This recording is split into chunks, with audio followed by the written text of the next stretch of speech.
Welcome to my YouTube channel board exam point में आप सभी का स्वागत है।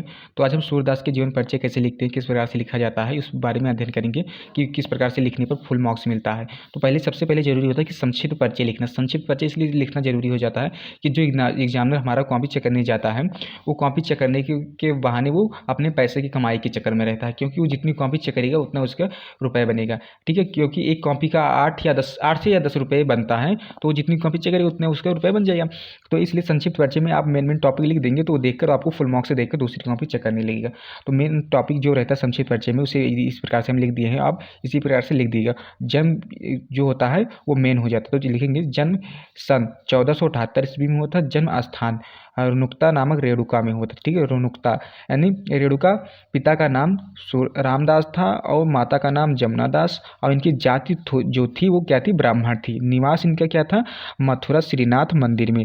और गुरु इनके कौन थे, वल्लभाचार्य थी। ठीक है, गुरु इनके वल्लभाचार्य थी। इनकी भाषा ब्रज थी, भाषा इनकी क्या थी, ब्रज थी। और शैली की बात करें तो मुक्तक शैली के गए पद। और इनकी मृत्यु क्या होती, 1583 ईस्वी में पारसौली नामक ग्राम में हुआ था। ठीक है, तो हम जिस प्रकार से जीवन परिचय लिख देते हैं, अगर आप इस प्रकार से लिख देंगे तो आपको फुल मार्क्स दे देगा एग्जामिनर। और देखिए किस प्रकार से लिखते हैं। सूरदास जी का जन्म सन 1478 ईस्वी में आगरा मथुरा मार्ग पर स्थित रुनुक्ता नामक ग्राम में हुआ था। यानी इनका जन्म जो था 1478 ईस्वी में हुआ था, आगरा मथुरा मार्ग पर स्थित रुनुक्ता नामक ग्राम में हुआ था।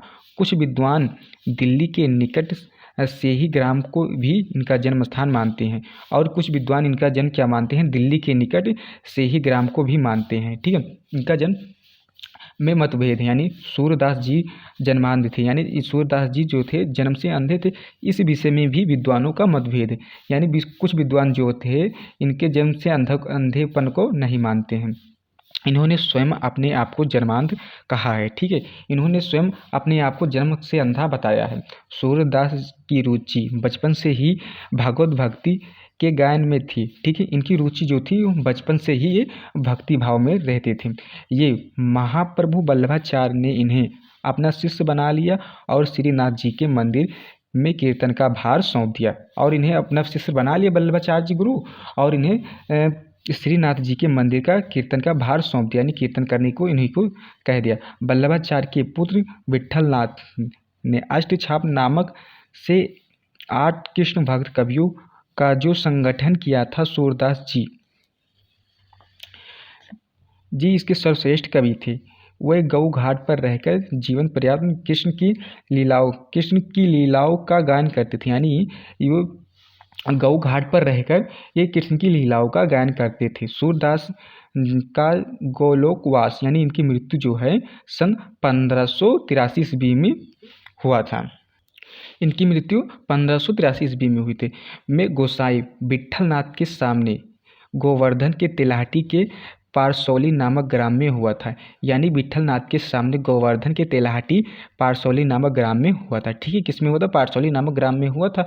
और इनकी प्रमुख रचनाएं पहले क्या हो जाता है, सूर सागर और सूर सारावली साहित्य लहरी। ठीक है, क्या हो जाता है, साहित्य लहरी हो जाता है।